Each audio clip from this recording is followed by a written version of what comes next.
happy Thursday. Welcome to Moment of Presence. I am Michelle with Moksha Grace Coaching, and we are going to be talking today. I have a special guest, one of my favorite people. Marvin Keyser is joining us today. Marvin is many things. I will say one, friend and family. And two, we worked together in healthcare. And Marvin is also a veteran. He is also a survivor of many different things. A survivor of healthcare, I'll say. And Marvin, you're going to tell us so much more about yourself. And I just want to say thank you so much for joining us in Moment of Presence. And the topic today is how to make healthcare easier. What do you think about that? I think it's a great idea. Well, thank you very much for inviting me for this. I can give you a brief synopsis of my life since 1996, or since I was a kid. Obviously, I don't look it, but I'm going to be 80 this year. And I've been through many illnesses, as you know. For example, I had my first heart attack in December of 1996. Why? Because I was a stupid guy that smoked. Cigarettes are so good for you. I ended up with not only heart disease, but also COPD and who knows what else. And anyway, I went from a 4 to 5 pack a day smoker for over 25 years to quitting on December the 16th, 1996. As they were cutting my chest open, I realized that I shouldn't smoke anymore. Many people go back to it. Yeah. However, I did not. I can't stand the smell, and that's it. There are other things that tempt me, but I have not done it. I used to love to smoke a cigar. I will not do that, but I love the smell. It doesn't matter anywhere, except that, if it's been on the ground. Right. I did it on an emergency basis, obviously, and I had got quadruple bypass in 96, as I said. 2010, I had mitral valve surgery, so it was a second open heart. My second one was done here in Florida. And 2011, I had something called PAD, and they put stents in my iliac artery, which is underneath your belly button, and one in my right leg. They're still operating well, and that's the best part of it. In 2014, I had a defibrillator placed. And that's fine because it never went off. And it just last month, at the end of February this year, yes, I had another one placed. And that's okay because you only get 10 years on a battery, and that's fine. So my next one will be at 90, and I'm sure I'll be around to do that. Then I was diagnosed with heart failure. And what happens is when you have diagnoses like that, such as heart failure, sometimes you'll end up into something called atrial fibrillation. Right. Which something's not working right. So I went to the hospital. This was during COVID. They had me come in. And they put you out. And then they recharge you with the paddles. Oh, geez. Everything was corrected. Here I am again. So, thank God. But, in the old days, there was very little support. Yeah. In fact, I didn't really get any in those days. And support is important. I don't care what you go through.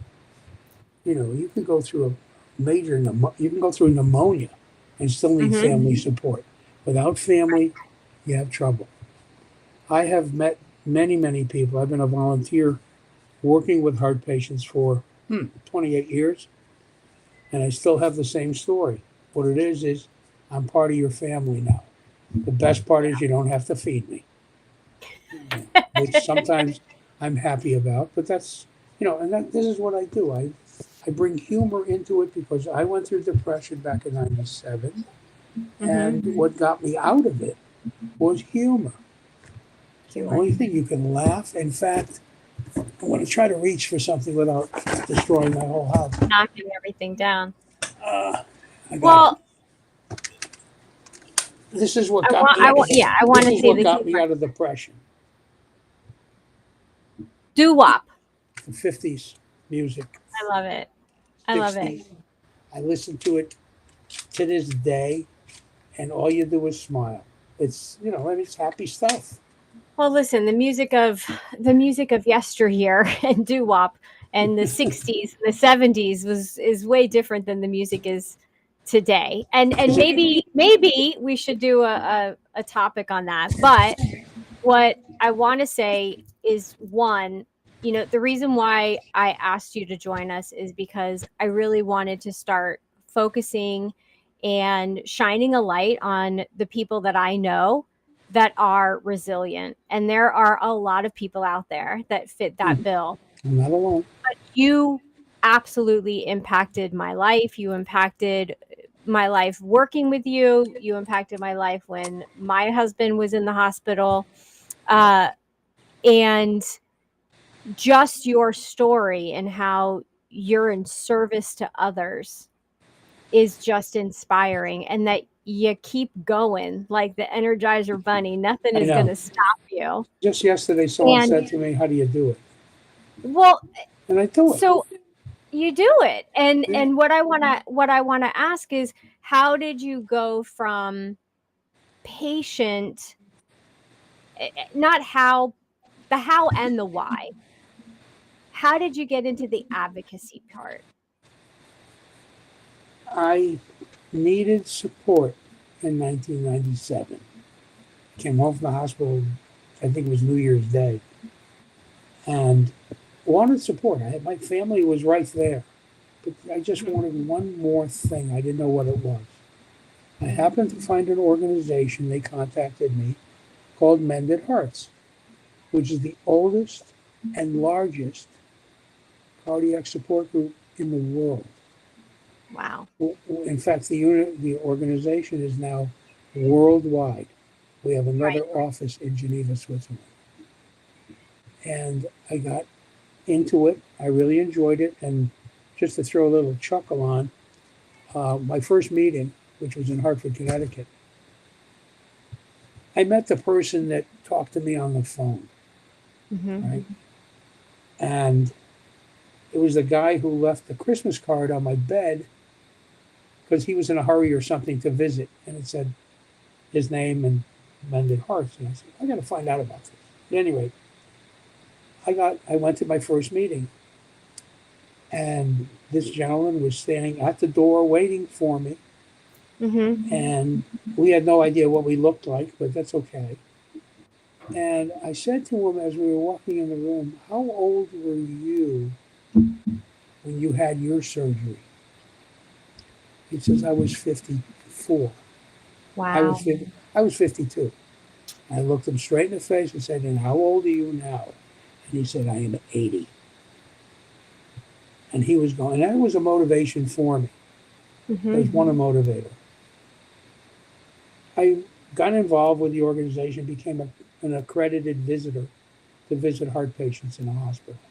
And basically, to sit with a patient, you have to know what you're talking about. Yeah. But you have to let the patient talk. Most people don't do that. I mean, I have a gift of gab. I can talk for 2 straight days.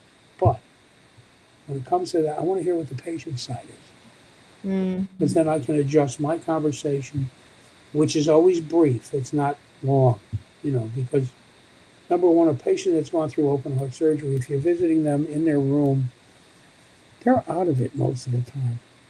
Yeah. But I want to talk to the family because they're the drill sergeants for this patient. Yeah, good point. Watch this. And we both know that. You got to stop that. And we stopped, and that was it. And what happened was, I kept on going with it, obviously, moved to Florida, and helped create a patient discharge class. Wow. Which met with the patient and his family. or her family. And I Right. believe you've gone to some of them years ago. I did. I Yeah, got to just to sit see in what on was that. going on. And it Hmm. was great. Unfortunately, it's not going strong yet. But I think COVID's what messed everything up, with nurses leaving the profession and some doctors not whatever, But What and I know, but I want you to share, um, as general as you can. What impact did that have on the results for the patients and the families having that discharge class? Because that's huge, to invite the families in and to have a class. right. It is very important. And what got the patient's family involved was getting the patient's family. We invited them to a Right. meeting, Yeah. right, which we meet once a month. It was done at Hmm. the hospital. It still is. Well, it just started again, I should say. And people were coming, and they kept coming back because we had speakers. And the speaker, a doctor, the best speaker we ever had was a dentist, because they don't realize it's all related to the bloodstream and wherever else it goes. Yeah. When I go to the dentist, I have to take an antibiotic Yes. because of the possibility. Thank God I Right. have no problems and healthy, but it's still going. And we get people the chapter that I am currently vice president of, Hmm. which is a 40-year chapter at that particular hospital. That's amazing. We now have 340 members. They all don't come to meetings, but they all get a little email twice a month. Right. And I guess I'm going back in as president next year because, stepping up is another thing. But what Well, I and also did is I got involved with the national level, right. which landed up being an international level. Just, Thursday. Monday morning at 5 a.m., I was on a webinar that was based out of Geneva. So And here which, you are, retired, right, and you can do whatever you want. You don't have to do anything. And you're choosing to not only go and talk to patients, but then working with these different organizations, working with the hospitals, right. arranging and bringing together patients and families.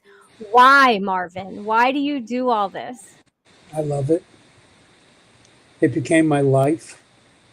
I Hmm. lost my wife in 2000. And at that point, I said, I'm going to do this to keep busy, even though I was working full time. Hmm. And here I am to this day, still doing the same thing, still unmarried, but doing the Mended Hearts thing.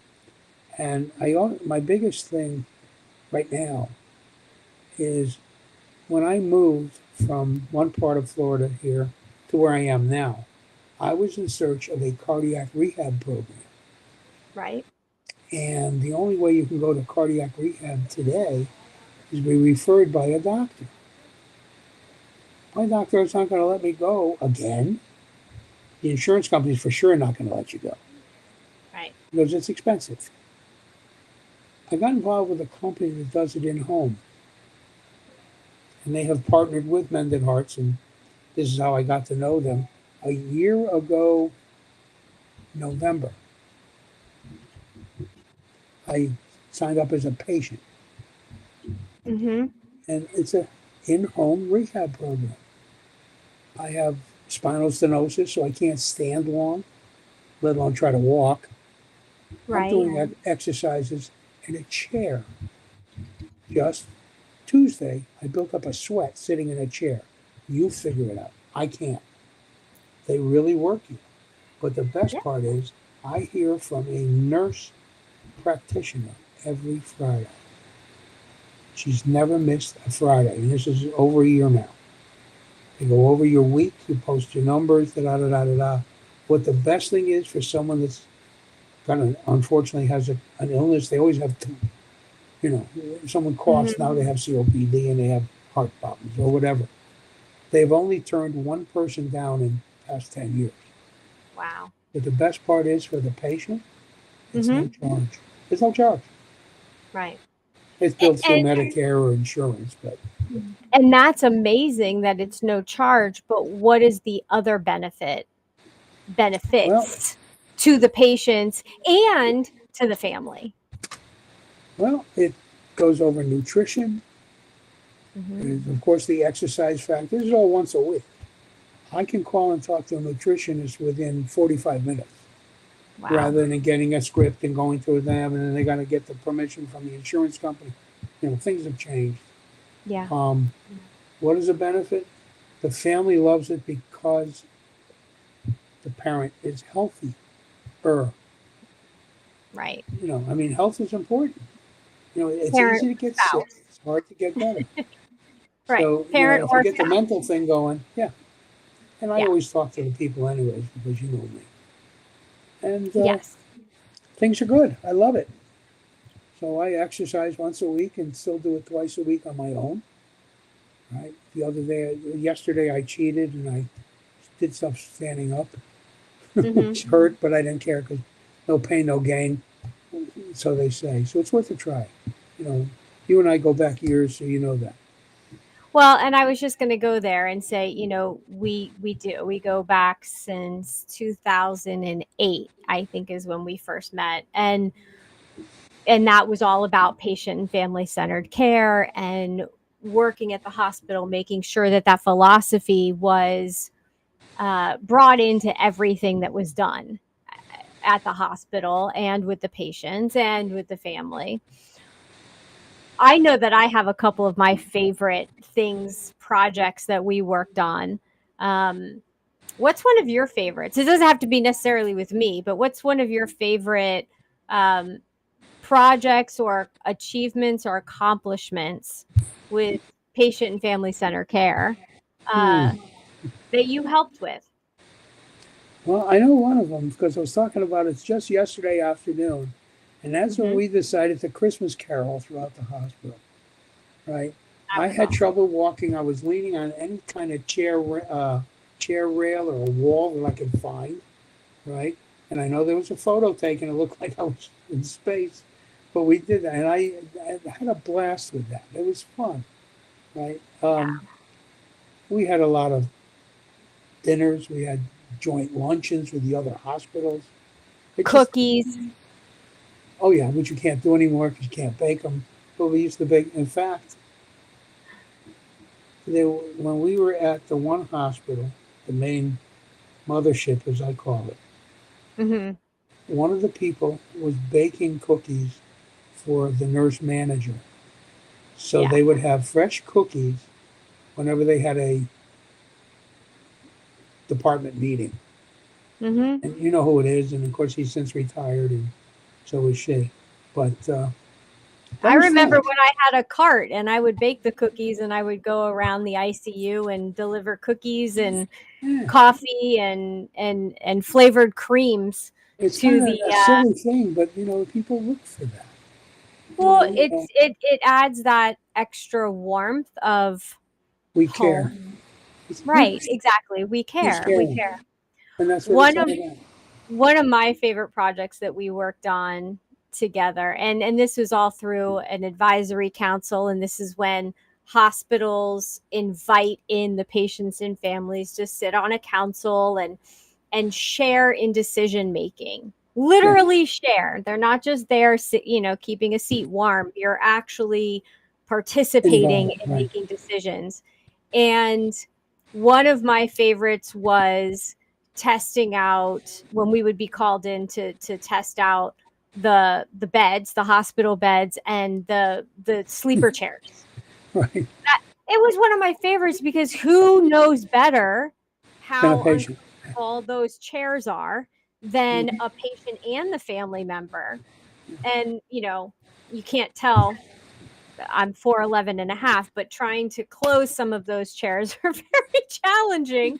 And I remember we got to test all of this out and give our feedback. Sure, And, you know, I it's one thing to be welcomed, it's another to have your opinion matter. sure. I get it.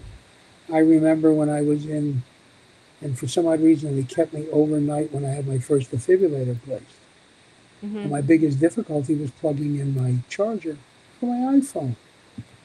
Right. I remember when they were redoing that particular floor, or half of it, where the nurse manager came to me and said, "Would you come and show me where you want to plug?"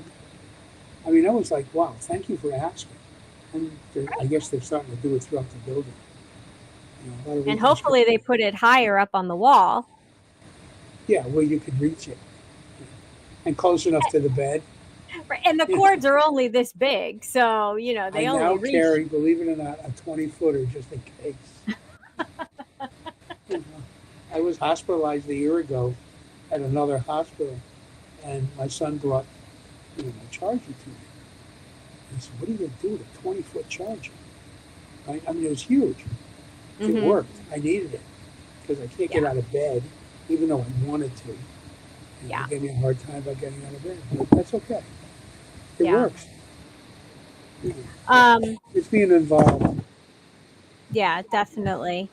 And, for the people that are listening out there, for the viewers that are listening and they're facing chronic illnesses or their family members are in the hospital, what are some tips and tricks that you can give to them to help them make it easier? One is show your love and care about the patient. It's about the patient. Oh, can you do something? Your speakers making some noise. I don't That's know what it why. is. Is your phone near your laptop or your It's off. computer? It's off. Oh, okay. I think Hold it's on. off. I'm sure it's off. I don't hear a funny noise. You do or you don't? So, is it still Huh. doing it? Yeah, I don't know. It's a little bit. I think I can hear you better now, though. Well, I made sure it was off. It is off. Okay, good. All right. At times I So, think I am too. so what are the tips and the tricks that you can share? One, listen to the doctor. Mm-hmm. Most of the time they have not been through the process, the medical issue, but they know what they're doing. Listen to them. Yeah. Listen to a nurse. Number three, if you have a question, ask it. There is no stupid question when it comes to keeping someone alive. Mm-hmm. Period. Because, today you don't know what you're going to get anyway. Mm-hmm. Just keep asking. I know I still, when I go to my doctor, I walk in with my list. Mm-hmm. That's a It's great and tip. stuff. And usually, now it's all on computer, but it used to be with a file folder, and they Mm-hmm. put it in the little container out in the outside of the room, right? Right. And and there's always a paper clip. I Yeah. would clip my note right to the front of that. Yeah. And they would, look, first thing you do, you pick it up, you look at a piece of paper, Mm-hmm. right? I did it on an index card because you can't remember everything. And I remember years ago going out to my car going, why didn't I ask that? There's Right. no such thing as a dumb question. Yeah. I mean, now that I'm on Medicare, I can go to the primary every week if I want. Right. Fortunately, I found a primary out where I live right now, and I'm there twice a month. And it's not that I'm going there to steal gauze or anything. I go in, and then last Friday I was at my primaries. And she scratched her head and said, "Why are you here today?" Oh, that's right. They forget. And I said, Yeah. "I don't know. Unfortunately, I live 5 minutes away, so it doesn't matter." Yeah. But you have to care. Yeah. If you're a caregiver, give care. And Listen. Use your there's ears. always there's always situations that maybe are less than perfect when you're in the hospital, whether it's a caregiver that works there that isn't in the best mood, or the personalities are clashing, Mm, or a doctor that doesn't seem to be very Karen. using their two ears. What do you suggest to do in those situations? Well, if in fact it's a doctor that's doing that, I would get another doctor if you can. Right. In all the times that I've been hospitalized, you listen with both ears, and Hmm. sometimes it doesn't make sense. Yeah. At least for me, I've been a cardiac patient for 28 years. So, what are you going to tell me? Something new? You Hmm. know, other than new things that they're doing, but they're not doing it to me because I'm there for another reason. You know, but if you listen to them, most of the time they do make sense, and you Yeah. have to really care about it. Well, and I think asking your questions, and if you're not getting an answer or they're acting, because this happens sometimes, they're busy, right? They're doing rounds. Hopefully they're inviting you into the rounds or doing huddle at bedside. Do I remember when that changed and how Yeah, many people freaked out and thought it was going to take so much longer and it to doesn't. do huddle at bedside. And it actually saved time because the patient and the family got to hear the exchange of information and it just made everybody at ease. Um, but I do remember situations where the team would come, they'd huddle and they would do their round robin, but it was to go fast. Right. And having to advocate and help the patients and the families, like you said, have the list ready ahead of time, have your questions.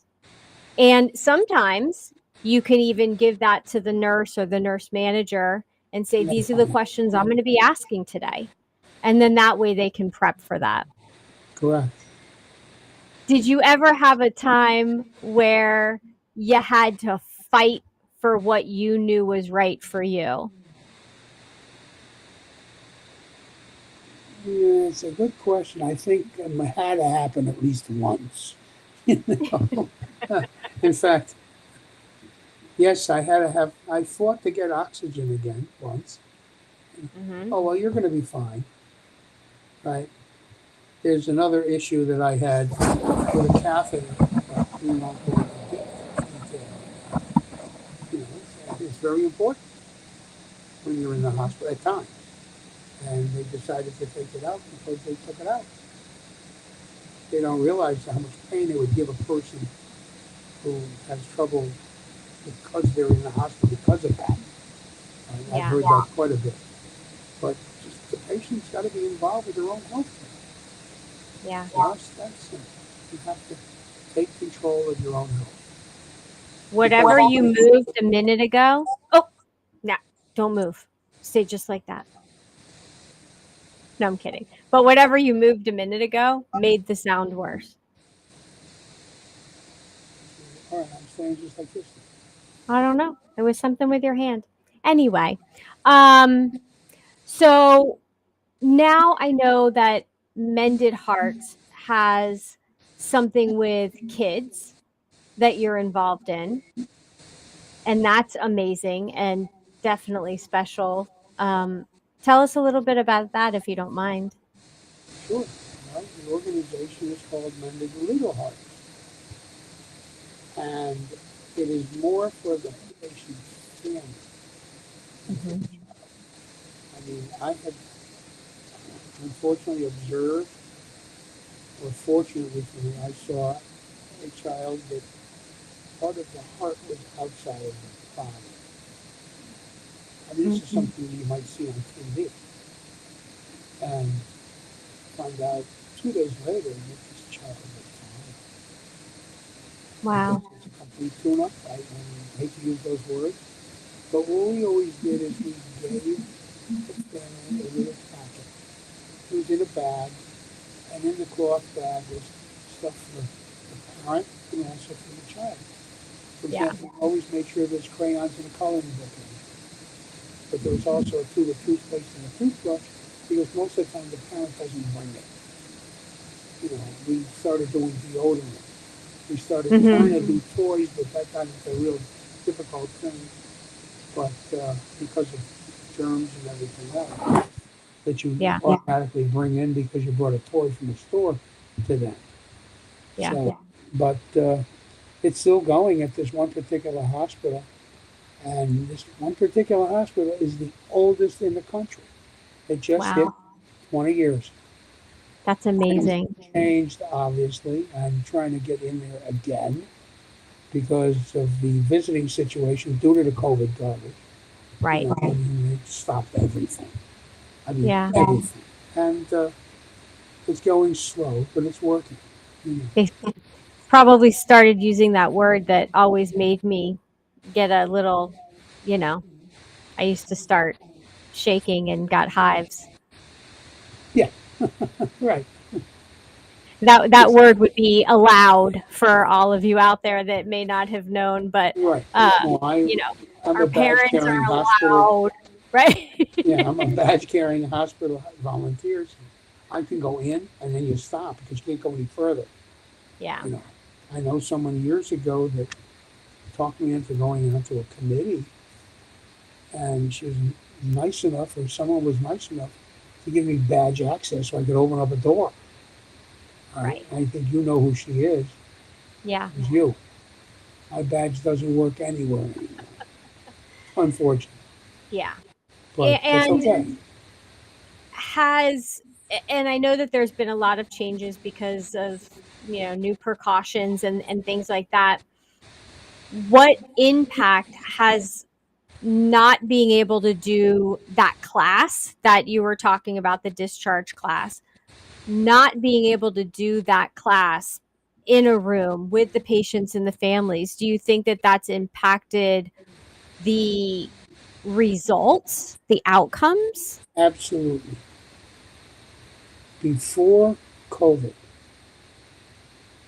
the readmission rate, which is very important, And was everybody can check that readmission rate for any hospital that's correct. online, and you should check the readmission rate for I hospitals. agree. The readmission rate at its best was about 5 or 6%. Wow. That It's was great. with the class. Now they're not divulging any numbers, Hmm. but my guess is probably in the low teens. That's not good because when someone comes back, for example, after heart surgery, Mm-hmm. this is on the hospital. It's not on the patient. The insurance Right. Medicare doesn't pay it, and the hospital stay for that is approximately 5 days, and Yeah. that's got to be at least. And I have no idea what the cost is. I'm going to Yeah. guess and say at least $10,000 or $15,000. Well, and what is the cost to the family? What is the cost to the patient that is now readmitted? What's the cost to the family that has to lose out on sleep, work, Food, you yeah, food? yeah, yeah, yeah. Uh, you know, It's uh, it's humongous. it's scary. You can't put a There's number a on lot it. of fear. Yeah, Right, right. So I think what we're saying is managing expectations, being ahead of the game, learning what you need to do to stay out of the hospital that's it. Yes, is the most important, and being well. And yeah, so I know that you're also, like you said, working with Recovery Plus to help with that as well, to help patients stay home. Correct? yes. Yeah. And what it is if you look at the senior population Hmm. who go through the heart stuff, people that are retired, Hmm. they either can't go to a formalized gym Hmm. that is aware of cardiac rehab. There's 3 gyms within 15 minutes, and they have no idea what cardiac rehab is. Yeah. Oh, go walk on a treadmill, you'll be fine. No, I Hmm. want to be monitored. I want to know what Yeah. my blood pressure is. I want to know what my heart rate is. Yeah. Being a diabetic, I want to know what my blood sugar is. Hmm. Fortunately, I have something new that reads something on my arm that goes to my phone. At any given time, it tells me, but there are alarms on there. I don't Yeah. care about eating too much. I'm talking about eating not enough. In Hmm. other words, they keep on telling me have a snack before you go to bed. The snack to me is a sandwich. I don't do it. Yeah. But sometimes, you get a little, and I'll use the word cuckoo with blood sugar, and next to my bed, I have a bottle of juice. Yeah. Very simple, Yeah. which I Very need to go simple. get more of. I'll have one a day. I don't care as long as it makes me feel good. It's You know, healthy. you are amazing and inspiring. And, when you visit the patients before surgery, you talk to the family members, help calm their fears as well. And then you're there when the patient comes out too, and you help That's right. them understand their new body. And we try to get a phone call or an email. So we try to keep in touch. Hmm. Now, internationally, Mended Hearts has just come up with something called Welcome Home, where you can access our website Hmm. from home. It's got Wow. all the. It's not that they don't have all the answers. There are no all the answers. Right. Nobody's a doctor. And I always say to people, look, I'm not a doctor. I'm obviously not a nurse, and I've been through it twice. People want Hmm. to know why twice, Yeah. and that's the scary part. But parts do wear out. Yeah. My mitral valve that was repaired is still good. Everything's been tested this year. I'm knocking Before, on wood. pardon? I knocked on wood for you. Oh yeah, I got fiberglass. It's really tough, but it's fine. It's supposed to last 10 years. Well, it's not more, Yeah. and I don't care. I mean, will they do another open heart on me? Probably not, and I wouldn't want it. But the Yeah. way the medical community has, everything's increased and making it better for the patient. There's other ways of going in and fixing a valve. Hmm. And it's either through the ribs, through the wrist, through the neck, through the groin, whatever. It can be done. Right. So, and the mitral valve is in the back of your heart, so it's not easy, but they just came out with a way to do that. So I'm not worried. My DNR says don't resuscitate unless I'm really brain dead. Other than that, fix it. You Well, know, that brings up a good point. Everyone should have their hey, paperwork, that's correct. regardless of what you want. Yeah, You should have that written down because, as we both have seen, uh, when patients and families don't agree on what should happen, it can right. get pretty gnarly, to use an old word from the old days. But it can get really hairy, and it's not the Cool. situation you want your families to be That's correct. in the hallway of a hospital, fighting for what should be done Yeah, when your wishes are all that matter. So, I agree. um, yeah, And take. I've explained that to my family, Hmm. and they know where I'm, and my son has a copy of it, and I have to get a copy of it and bring it to one of my doctors because they Yeah. want it on record also, and that's fine. I'll bring you whatever you want. You know, Well, and I like what you said. So to summarize, take your paper with you that has your medications, your history on it, so that way you can hand it over to a doctor or to the hospital. You don't have to continue going over and over and over it again and again and again. You can just give them the information. and you don't have to bring um, the pills with you either. and you don't have to bring your suitcase of pills like some people are on. You just have everything already listed on a piece of Correct. paper. You don't have to remember it. Go with your questions in hand, so that way you're prepped and ready. If you're in the hospital, prepare your questions ahead of time for shift change or for rounding, anything like that. um, Correct. when my daughter was in the hospital, when she was 3, I used to ask for the results, the blood test results, because when you have cancer, you have an A and C number, and you want to see your white blood count and your red blood. I They taught me how to figure out that number, so I would know if she should have visitors that day. And I became Now, control and gatekeeper of who would come in and come out, because if her numbers were too low, then no, I don't want anyone to visit. I don't want to put her at risk. But every morning I would go out to the nurse's station, and I would say, can I have my copy of my blood results, of Krista's blood results, so that I could. And I think I still have the notebook somewhere. oh, I I'm had a sure you whole saved it. notebook of I have a whole notebook, and and I journaled. And here's another tip. If somebody is in the hospital and they're sick, make one person the designated person to then send the information out to all of the friends and the family, because one, you don't want the hospital to get inundated with phone calls, but also for that one person, nowadays you can, send out a text message. Right. I used to just put it on my voice message.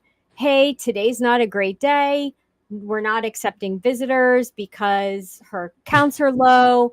Thank you for checking in. Otherwise, we're doing well, whatever that was. And then anyone that happened to call, I wasn't, I had a 3-year-old I was dealing with. I didn't have time to stay on the phone and explain the same thing over and over and over again. I get it. That's a good Caring, idea. caringbridge.org. I think it's caringbridge.org. That they're great. They've been around for, 20, 30 years, and you give access to certain people and they can check that, and you can leave, a little journal every day of what's happening with the loved one that's in the hospital or going through some kind of a treatment. And that way you're keeping everyone up to date, but the person that's caregiving doesn't have to go over it over and over again, because that's so challenging to have to go through that story. And you have other things to worry about. Exactly. Yeah. And it takes your energy away from the heart, meaning the person that you love the most that's laying in that bed. So, well, Marvin, it is moment of presence. And so what I do like to do is take everybody that's been listening and tuning in through a couple deep breaths. And so, we take a deep breath, we hold it at the top, we'll bring in the smell of those wonderful baking cookies. And then just exhale slowly. So if you'll join me, we'll do 3 of those, and then we'll wrap up for today. So big deep breath in, and then hold it, and then slow exhale, and big deep breath in, hold it, oatmeal, chocolate chip, double chocolate, exhale slowly. I like the double chocolates. Big deep breath in, last time, and exhale. Everyone always says it makes them feel good. I'm like, we just don't breathe enough, even though we're breathing all day. How can people find you if they want to learn more about Mended Hearts, Mended Little Hearts, or Recovery First? What is the best way? Probably the best way would be email. Okay. All right. If you want to give it out, you're more than welcome to. I will If need absolutely. be, they can always call me anyways, but whatever. It's easier with email because I read my email on my watch, on my phone, or on my computer. So I will get back to them within 24 hours. They'll hear from me. Okay, wonderful. So info@mokshagrace.com, put Marvin in the subject, and we will send you the contact information. He is amazing. He is a wonderful speaker, motivator. If you're interested, if you are at a hospital and you don't have this kind of interactions with your patients and your families, patient family center care is definitely in my heart and soul. Love it so much. Very passionate about it. And Marvin and I, when we team up, we make things happen. Gotta do what you gotta do. Just that's So it. thank you so much for sharing your story, for being here. My And pleasure. You know that. I know that the people that hear this, that need it the most, will find us, and they'll be able to implement the tips, the techniques that we talked about today. And making a world a better place. And thank you for your resilience and for your service to everybody. Well, thank you. I appreciate it. That You're was very nice. welcome. Thank you. Welcome. So anytime you need me, Of course. Of course. Everybody, as I always say, we can make we can make today a good day or a bad day. It's all about choices. So choose wisely. And Marvin, I'll see you soon. You got it. Bye, everybody.